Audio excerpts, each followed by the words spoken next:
आइए, सुनिए, देखिए, समझिए सनातन सत्य। जैसी दृष्टि वैसी सृष्टि, दृष्टि विज्ञान। कुदरत, कुदरती रचना एवं कुदरत के कानून से शाश्वत सुख की प्राप्ति। जोधपुर के परम पूज्य महात्मा उपासक प्रोफेसर डॉक्टर सोहन राज तातेड़ के निर्देशन में सनातन सत्य। जैसी दृष्टि वैसी सृष्टि, दृष्टि विज्ञान।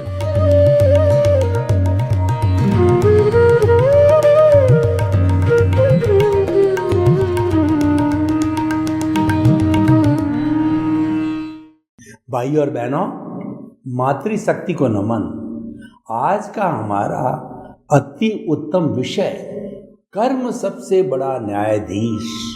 देखिए, जब कभी भी हमारे जीवन के अंदर आपस में समझौता नहीं होता है और पोजीशन बहुत क्रिटिकल बन जाती है, सारे प्रयास कर लिए जाते हैं कि समझौता हो जावे, बीच में पंच को भी डाला जाता है, फिर भी नहीं होता है, क्योंकि दो गुट में से, दो पार्टी में से एक पार्टी उग्र होती है, समझौतावादी नहीं होती है, तब वो अड़ जाती है, या जो है वो व्यक्ति कोई अपराध कर बैठता है।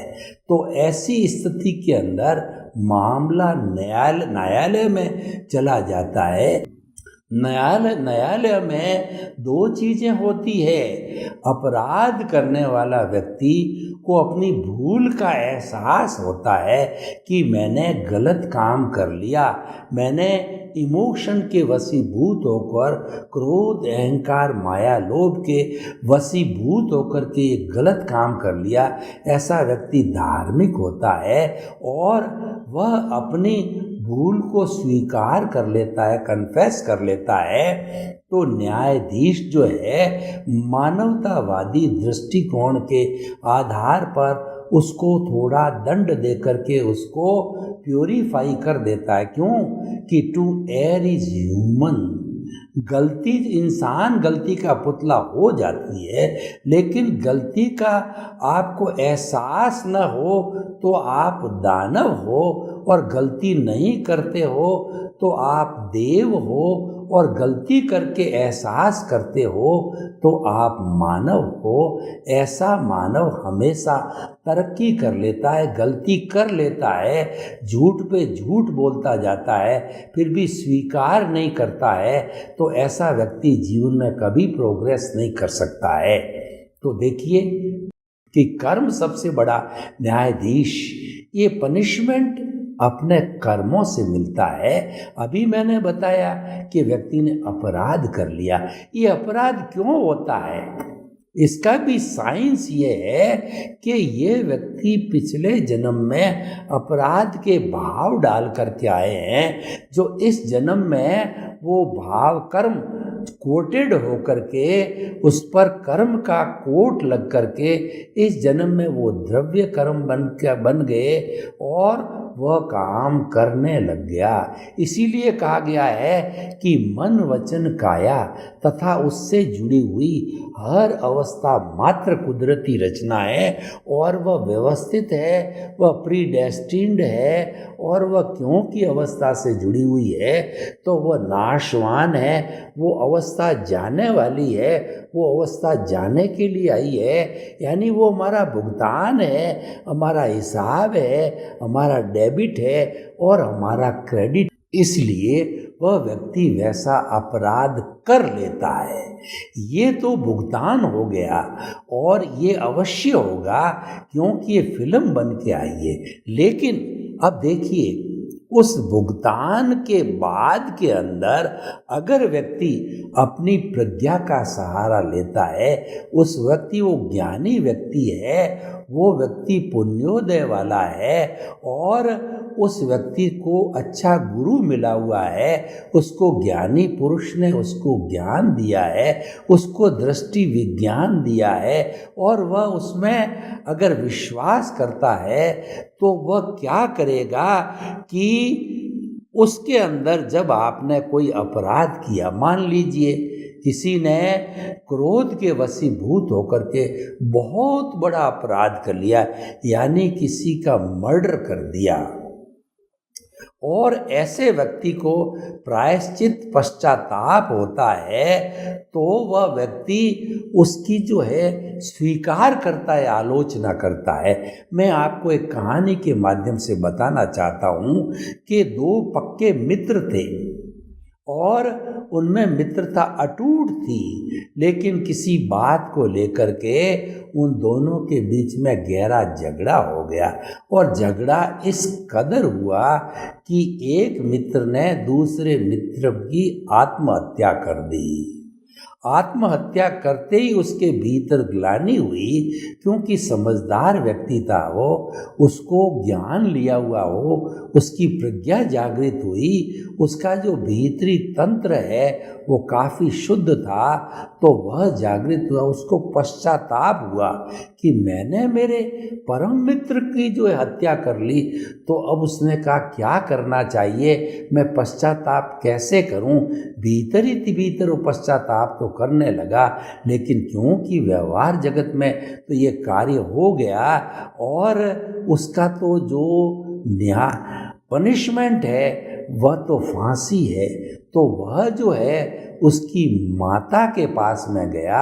माता उसको जानती थी कि ये मेरे बेटे का परम मित्र है, उसके पैरों में पड़ गया, और एक हमारी जो है व्यवहार पक्ष का सूत्र है कि उसने हरी घास को अपने मुंह में डाल करके माँ के चरणों में पड़ा और माँ को कहा कि मैं तेरी गाय हूँ, तू अगर मेरे को मारना चाहे तो इसी वक्त मेरी आत्महत्या कर सकती हो, मुझे मार सकती हो, अगर मुझे, क्योंकि मैंने ये काम जो है कुछ मेरे जो है वो भावनाओं के द्वारा जो है अभिभूत होकर के मन मज क्रोध अहंकार माया लोभ में से किसी के वशीभूत होकर के ये मैंने कर लिया। मेरा परम मित्र है वो, उसके जाने का मुझे बहुत अफसोस है, तो अगर तुम मेरी रक्षा करती हो तो तुम मेरी माँ हो, तो मैं तुम्हारा जीवन भर भरण पोषण करूँगा।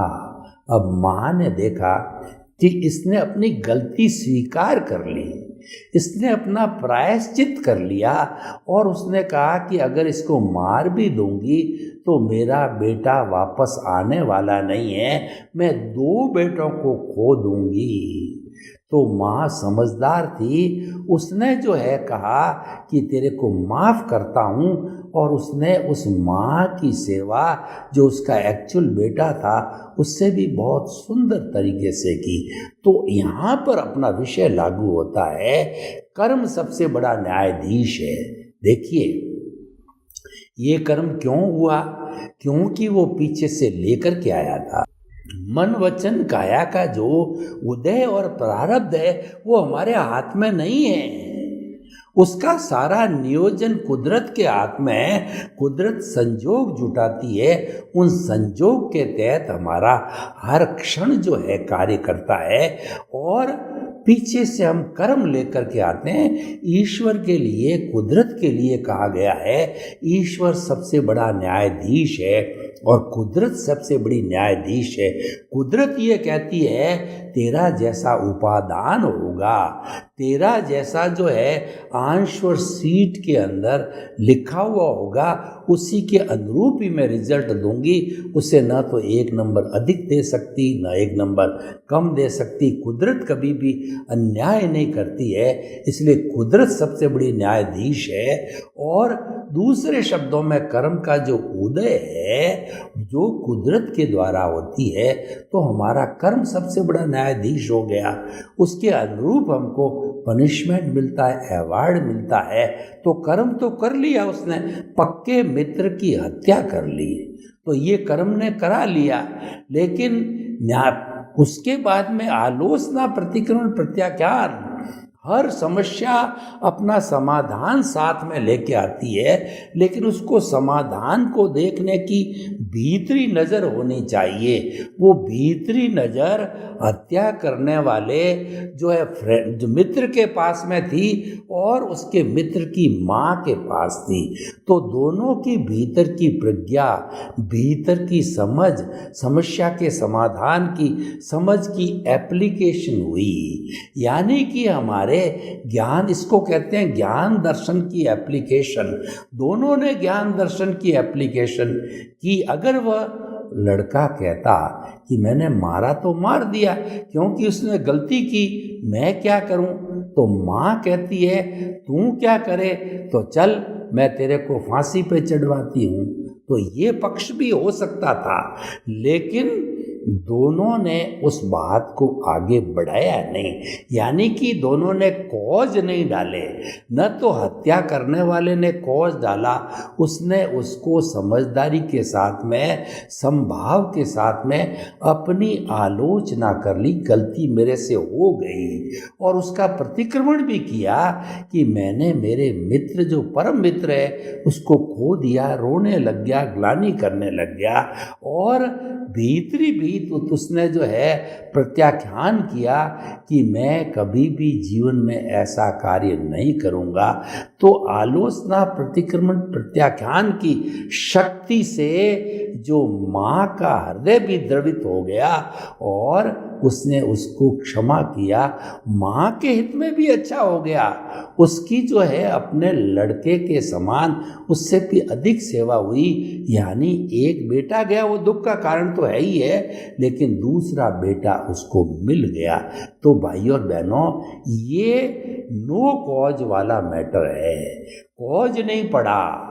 अगर लड़का गलत दृष्टिकोण लेता, माँ गलत दृष्टिकोण लेती, दोनों के कॉज पढ़ते, और ऐसा एक कॉज को कॉज कहते हैं। और जन्म से मृत्यु तक हम क्रिया की प्रतिक्रिया करते हैं। यानी कि जब हमारा उदय भाव आता है, उस पर प्रतिक्रिया नहीं करें, जैसा कि माँ ने और उसको मर्डर करने वाले ने नहीं की, तो हमारे कॉज नहीं पड़ते हैं, वह भुगत लिया जाता है, कर्म का भुगतान हो जाता है। और वो सबसे बड़ा न्यायाधीश है, क्योंकि कर्म ने जो है उस व्यक्ति को मर्डर करवाया, ये कर्म के अधीन था, और उसके बाद में उसको कोई कॉज नहीं पड़ा, यानी उसको सजा नहीं मिली। इसका कारण ये है, उसने अपने ज्ञान दर्शन की एप्लीकेशन फाइलों का संभाव पूर्वक निपटारा कीजिए। यानी कि ऐसी परिस्थिति आ जावे तो अपने ज्ञान दर्शन जो वर्तमान का है उसकी एप्लीकेशन करो। एप्लीकेशन करने का मतलब संभाव रखो, और उस स्थिति में संभाव का अर्थ ये था कि आप आलोचना, प्रतिक्रमण, प्रत्याख्यान करो, तो आपका जो है ये कसूर है वह उसमें सहयोग करेगी, आपको कुदरत सहयोग करेगी, क्योंकि आपका जो ज्ञान दर्शन की एप्लीकेशन का संजोग जुटाने का काम है वो कुदरत करती है। आपने सही समझ रखी और माँ ने सही समझ रखी, तो कुदरत ने कोई एक्शन नहीं लिया, और दोनों ने सही समझ नहीं रखती तो कुदरत है उसको न्यायालय में भेजती, और उसके साथ साथ में उसको हो सकता है कि फांसी की सजा हो जाती। तो भाइयों और बहनों, हमारा जो विषय है कि को सुख को दुख देत है, और कर्म देत झकझोर, उर्जत सुरजत आप ही ध्वजा पवन के फेर। जो मंदिर के ऊपर टॉप पे, कंगूरे पे जो हमारी ध्वजा होती है, उसको कौन फहराता है, कौन समेटता है, वह पवन करती है।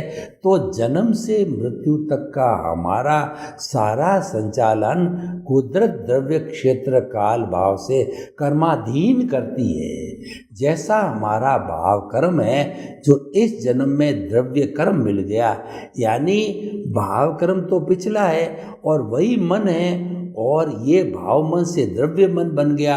पहले स्पीच और एक्शन के बीज पड़े थे, वो तो चार्जिंग के थे, और जब ये हमारा नया जीवन बन गया तो वह स्पीच और एक्शन के बीज है उदय प्रारब्ध के अंदर डिस्चार्ज के रूप में हो जाते हैं।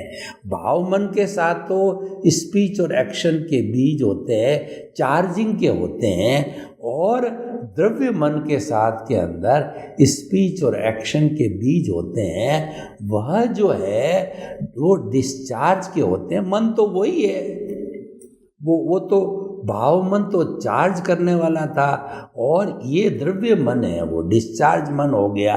मन तो वही है। तो इसीलिए भाइयों और बहनों, हम आपको बताना चाहते हैं कि कर्म सबसे बड़ा न्यायाधीश है। इसीलिए कर्म करने के पहले आप चिंतन कर लो कि ये कर्म जो मैं कर रहा हूँ इसका परिणाम क्या होगा। हर काम को करने के पहले उसके परिणाम को देखना चाहिए, और इसके लिए सबसे अच्छी साधना क्या है कि आप जो मन वचन काया तथा उससे जुड़ी हुई हर अवस्था मात्र कुदरती रचना है, यानी जन्म से मृत्यु तक हमारे साथ कोई भी घटित होता है तो हमको उसका कुदरती रचना मानना चाहिए। उसके उस एक्शन का कोई रिएक्शन नहीं करना। इतना करके डिटेल में नहीं जाना है कि किसी ने मेरे को थप्पड़ क्यों मारी और मेरे घाटा क्यों लगा, मेरा लड़का मुझे गाली क्यों दे रहा है, कोई व्यक्ति ने मेरे पैसे क्यों दबा लिए, और जो है कोई व्यक्ति मेरे साथ बुरा व्यवहार क्यों कर रहा है, या कोई व्यक्ति मेरे साथ अच्छा व्यवहार क्या कर रहा है। तो ये सब कुदरती रचना है। ये पिछले जन्म के जो भाव थे उस भाव से जो है वो हमारा चार्जिंग डिस्चार्ज बना, वो रिएक्शन का, वो एक्शन का रिएक्शन है, पिछले जन्म का बिंब है, वो इस जन्म में प्रतिबिंब बन करके आता है। वही चार्ज हुआ डिस्चार्ज होता है, वही फिल्म हम साथ में लेकर के आते हैं। वो मन वचन काय की बैटरी है, हम चार्ज लेकर के साथ में आते हैं और वो डिस्चार्ज होती रहती इस जन्म में। उसको कुदरती रचना बांधते रहोगे तो क्या होगा। कुदरत ये कहती है अगर तू मेरे को समर्पित है और मन वचन काया मेरे अधीन है, तो मन वचन काया की जन्म से मृत्यु तक कोई प्रवृत्ति होती है तो उसको मैं करवाता हूँ द्रव्य क्षेत्र काल और भाव से।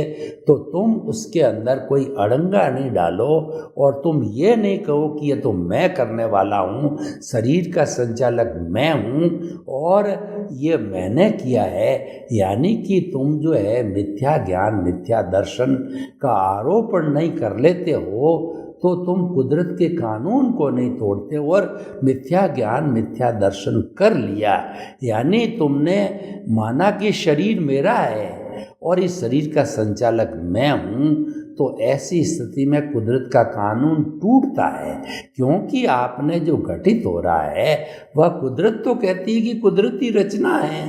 तुम तो मात्र इस जन्म में आए हो, तुम नहीं। हर प्राणी जो इस जन्म में आता है वह इस नेचर का गेस्ट है, वो नेचर का यूज़र है और नेचर का वो सफरर है। लेकिन आप तो कहते हो मैं तो मालिक हूँ, जो कुछ करता हूँ मैं ही करता हूँ और ये पूरे मेरे जीवन का संचालक मैं स्वयं ही हूँ। आप स्वयं भू बन जाते हो तो आपके कॉजेज बढ़ते हैं। क्यों? कि कुदरत का कानून तोड़ दिया।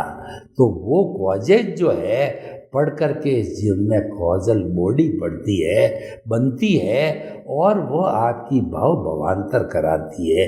और दूसरे शब्दों में आप कुदरती रचना मानते रहते हो, चाहे आप व्यापारी हो, चाहे आप साधु सन्यासी हो, चाहे आप न्यायाधीश हो, कुछ भी काम करने वाले हो, चाहे आप स्त्री पुरुष हो, दुनिया का कोई भी प्राणी जो है ये कुदरत के कानून को नहीं तोड़ता है तो उसके कोई भी भाव नहीं पड़ते। और जो पूर्व जन्म का डिस्चार्ज जो बर्फ की सीला की तरह है, वो धीरे धीरे पिघलता रह गया, नया चार्ज नहीं है। और पुराना डिस्चार्ज समाप्त होते होते हमारे भावों को चार्ज और डिस्चार्ज कराने वाली जो प्रतिष्ठित आत्मा है, जो चार्ज कराने वाली प्रतिष्ठित आत्मा है, वो लाइव प्रतिष्ठित आत्मा है, और डिस्चार्ज कराने वाली मैकेनिकल प्रतिष्ठित आत्मा है, वो खाली सिंगल साइडेड डिस्चार्ज होता है और लाइव के अंदर चार्ज होता है।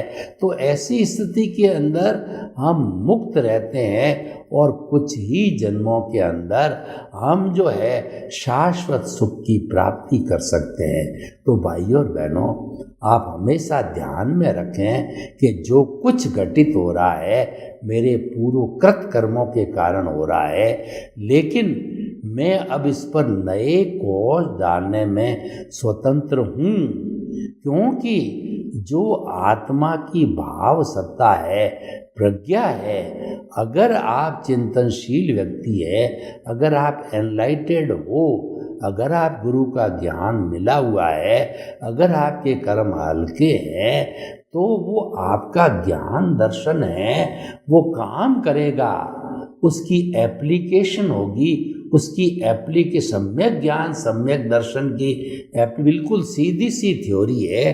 सम्यक ज्ञान सम्यक दर्शन जो वर्तमान का है, उसकी जो एप्लीकेशन होती है और वो भूतकाल वर्तमान काल होकर के सारा रिजल्टेंट रूप में सम्यक ज्ञान सम्यक दर्शन बनता है। जब उसकी एप्लीकेशन होती है तो नो कॉजेस, और मिथ्या ज्ञान मिथ्या दर्शन की एप्लीकेशन होती है तो कॉजेस।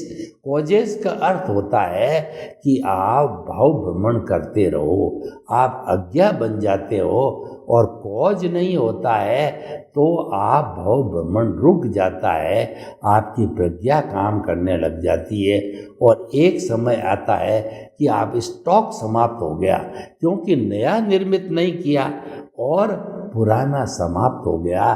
तो जीरो पोजीशन होने की स्थिति में सम्यक ज्ञान सम्यक दर्शन 100% लेवल पर 360 डिग्री तक चला जाएगा, और हमारी प्रतिष्ठित आत्मा जो है उसको केवल दर्शन कहते हैं। जब सम्यक ज्ञान सम्यक दर्शन जो है 100% यानी 360 डिग्री के लेवल पर पहुंच जाता है, तो उस स्थिति के अंदर जो है वो हम केवल दर्शन को प्राप्त होते हैं। केवल दर्शन हाईएस्ट पुरुषार्थ है, और ये पुरुषार्थ प्रतिष्ठित आत्मा के द्वारा किया जाता है। सम्यक ज्ञान सम्यक दर्शन भी प्रतिष्ठित आत्मा में काम करता है, और मिथ्या ज्ञान मिथ्या दर्शन भी प्रतिष्ठित आत्मा में काम करता है, और अंतःकरण यानी मन बुद्धि चित्त अहंकार भी प्रतिष्ठित आत्मा के अवयव है।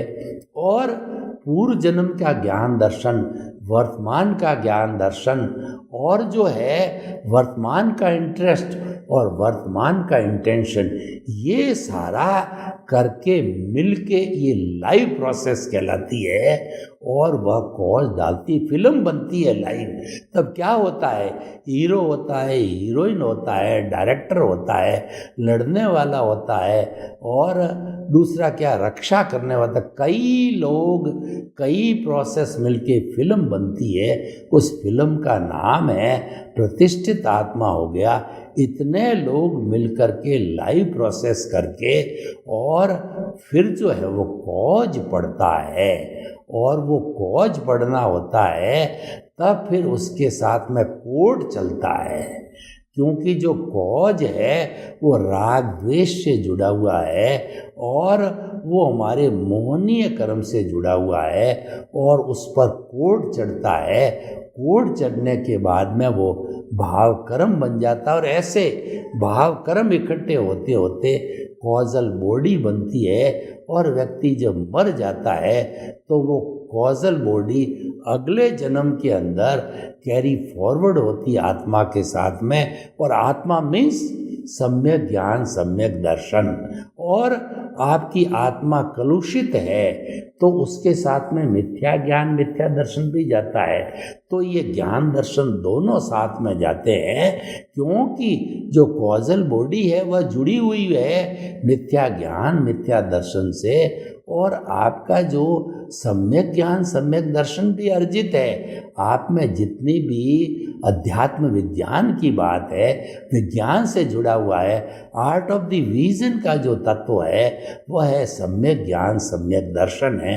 वो भी आर्ट ऑफ द विजन है, वो हमारी आत्मा के साथ जाता है, यानी आत्मा कॉजल बॉडी और आर्ट ऑफ द विजन वो तेजस शरीर भी होता है। वो सब ये तीनों चीज़ें साथ जाकर के नेक्स्ट बर्थ चालू हो जाता है। अब देखिए, कई बार क्या होता है कि हम जो है वो इस जन्म के अंदर कहते हैं कि ये गलती तो मैंने की ही नहीं, मैंने किसी को दुख दिया ही नहीं, फिर मुझे ये बीमारी क्यों आ गई, और मेरे पैसे का अंतराय क्यों लग गया, मेरे बेटा बेटी क्यों नहीं हुए, मेरी शादी क्यों नहीं हुई, मुझे अच्छे माता पिता क्यों नहीं मिले, मुझे कुसंस्कार क्यों मिले, सुसंस्कार क्यों नहीं मिले। इस जन्म में तो मैंने ऐसा कुछ किया नहीं, परंतु भैया इस जन्म का जो परिणाम तो नेक्स्ट बर्थ में मिलेगा, लेकिन पिछले जन्म ने तुमने जो पुरुषार्थ किया था वो भाग्य बन करके इस जन्म में उदय प्रारब्ध के अधीन जो है वो तुम्हें प्राप्त होगा, और वो हो रहा है। यानी ये पिछले जन्म की प्रतिक्रिया है, इस जन्म की ये अर्निंग नहीं है। और पहले हम जो है पुरुषार्थ करते हैं, वह पुरुषार्थ नेक्स्ट बर्थ में भाग्य बनता है, और उस जन्म का जो पुरुषार्थ है फिर नेक्स्ट बर्थ के अंदर भाग्य। यानी ये साइकिल चलती रहती है, साइकिल चलती रहती है। इस परिधि को तोड़ने के लिए हमारा सेंटर मजबूत होना चाहिए। अगर सेंटर मजबूत है और उसके 4 वर्किंग एलिमेंट्स निमित्त निर्दोष अकर्ता और शुद्ध आत्मा, ये चारों उसके जो घटक है, अगर ये पावरफुल होते हैं, जिसको हम ओरा कहते हैं, जो कि हमारा केंद्र आत्मा है, उसके साथ जो ओरा होता है, ये ओरा जो है वो हमारी परिधि की क्लीनिंग करता रहता है, डिटर्जेंट पाउडर की तरह होता है। डिटर्जेंट पाउडर दाग को धोता रहता है। तो ये हमारा निमित्त निर्दोष अकर्ता और शुद्ध आत्मा है, ये हमारे सिपाही है, ये हमारी सेना है। ये सेना जो हमारा अज्ञान रूपी परिधि है, धन दौलत सत्ता, उसको धो करके हमको साफ करती है। तो भाई और बहनों, इस बात के अंदर कोई भी विवाद नहीं है कि कर्म सबसे बड़ा न्यायाधीश है। सर्वे भवन्तु सुखिनः, सर्वे सन्तु निरामया। लोग के जीवों को सुख मिले, शांति मिले, आनंद मिले, प्रेम मिले, सौहार्द मिले, और सभी हम हिल मिल करके इस दुनिया को स्वर्ग बनावें। आपके प्रति मंगल भावना। ओम शांति।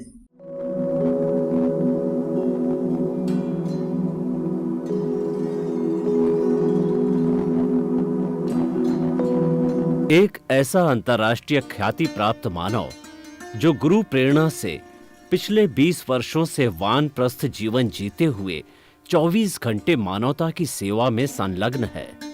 एक ऐसा मानव जो अभी राष्ट्रीय अंतर्राष्ट्रीय टीवी चैनलों पर 7,500 एपिसोड के माध्यम से सनातन सत्य, आत्मविज्ञान एवं पुनरुत्थान व्यवहार एवं निश्चय जगत के जीवनोपयोगी विषयों पर हृदय स्पर्शी प्रवचन कर चुका है। उस मानव का नाम है महात्मा उपासक प्रोफेसर डॉक्टर सोहन राज तातेड़।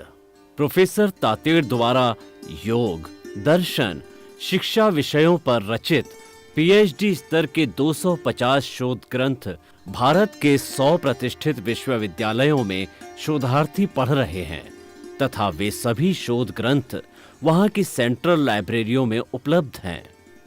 महात्मा सोहन राज ने अभी तक हजारों स्कूलों, कॉलेजों, विश्वविद्यालयों एवं संस्थाओं में सेमिनार, वर्कशॉप, कैंप लगाकर लाखों विद्यार्थियों को योग, दर्शन, शिक्षा का प्रशिक्षण देकर उन्हें सुसंस्कारित किया।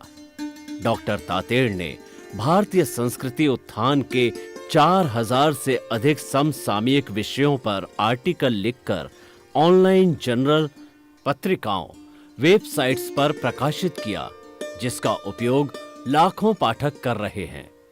उपासक तातेड़ के 5000 से अधिक आज का सुविचार, आज का शुभ संदेश, आज का मंगल भावना योग आदि चिंतन websites, Twitter, blogger, Facebook, YouTube माध्यमों से लाखों लोग अपना जीवन निर्माण कर रहे हैं। मानवता के मसीहा ऐसे महामानव महात्मा सोहन राज तातेड़ के प्रोफाइल को अभी तक विश्व के 20 लाख दर्शक यूट्यूब पर, 12 लाख गूगल पर एवं लाखों दर्शक फेसबुक, ब्लॉगर, ट्विटर और इंस्टाग्राम पर देख चुके हैं।